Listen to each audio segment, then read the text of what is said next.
Welcome back, baseball fans. Welcome to another episode of the Vegas 9 Ball. And without further ado, let's jump right in. First card for the day is Cal Ripken Jr. This is an early 1990 Upper Deck Cal Ripken. Of course, Cal Ripken's an Iron Man. He has the most consecutive games played of anybody in baseball history. Of course, he broke Lou Gehrig's streak of consecutive games played. And Cal Ripken is in 1990 Upper Deck. Looks like he's playing catch before the game. And has a nice Rawlings glove there. Looks like he has his name there on the back of the glove. And Cal Ripken. Shortstop, Orioles, Hall of Famer. Put him on a stand. Hall of Fame stand. Next card is a Buddy Bell. Here he is as a Indian, and he was a third baseman for the Indians. I remember him later on with the Rangers, and he is the father, I believe, of David Bell, who would play in the big leagues. And Buddy Bell was a slugging third baseman, and here he is early in his career with the Indians. And solid third baseman, Buddy Bell. Next card is John Candelaria. John Candelaria, they call it Candy Man, and here he is in his Pirates digs with those circle hats. And he was a good pitcher for several years for the Pirates before moving on to some other teams in the league. But yeah, here he is in the nice yellow pants with a yellow circular hat. And Candy Man, he's kind of the face of the Pirates pitching staff in the early 80s. This is a nice Topps version here. John Candelaria, the Candy Man. Next card is an early Fleer. Early 80s Fleer, Broderick Perkins. Looks like he just hit one right up the elevator shaft there. I was watching it go straight up. Wouldn't have been a home run in the telephone booth, as Harry would say. But Broderick Perkins, I remember hearing a story about him not making his, or he made his high school team, but he didn't get in a bat during his whole high school career. He would later on go on to make the big leagues, and just goes to show, don't give up on your dreams.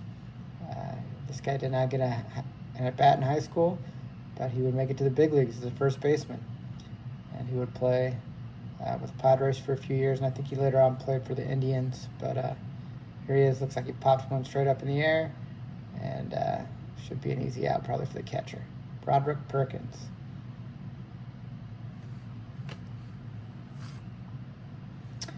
Here's a Jim Kaat. Jim Kaat, left-handed pitcher, a Hall of Famer.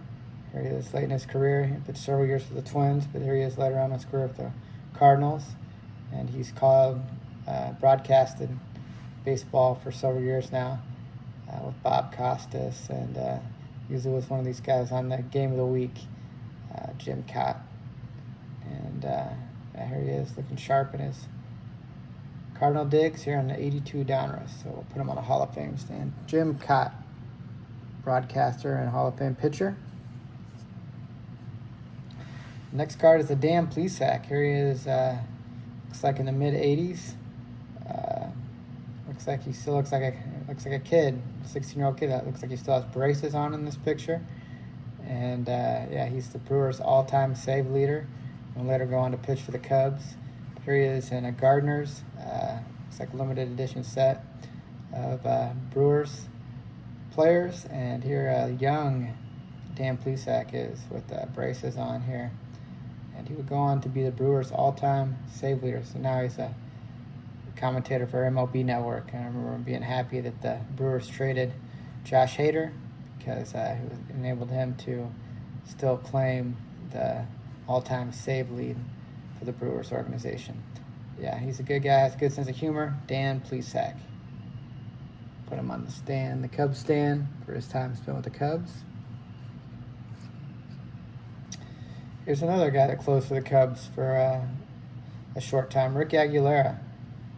Started his career, I believe, with the Mets, and got trailed around a few. But this is a nice looking flare shot, or a flare card. I love these flares; they're so sharp looking. And Rick Aguilera was a closer in the big leagues for several different teams for several different years. So it's a nice Rick Aguilera Flair card.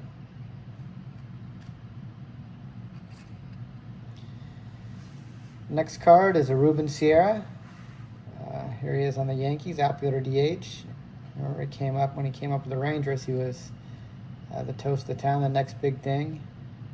And yeah, big guy, real buff guy, Ruben Sierra, big time hitter for the Rangers, and later go on those Yankees teams in the mid 80s, or mid 90s, I guess. He was on the Yankees when they won the World Series. So Ruben Sierra, nice hitter for the Yankees. Put him on a stand, Ruben Sierra. And our last card of the day is Kenny Lofton. Of course, Kenny Lofton was a great center fielder for several years. Seems like played for almost everybody. He played a short while with the Cubs, and started his career with the Indians. And here he is with the Braves, who I think he went to right after the Indians. And it looks like he's in the batting practice cage. He's calling a shot. He's home runs off those batting practice pitchers. So yeah, here he is calling a shot. Kenny Lofton. Of course, he's a speed guy and a leadoff hitter. Here is 1996 All-Star Collector's Choice card, upper deck. And yeah, Kenny Lofton, one of the best leadoff hitters of the time. Put him on the Cubs stand for his short time he spent with the Cubs. And we appreciate you watching. That's the Vegas 9 for the day. So take care and God bless.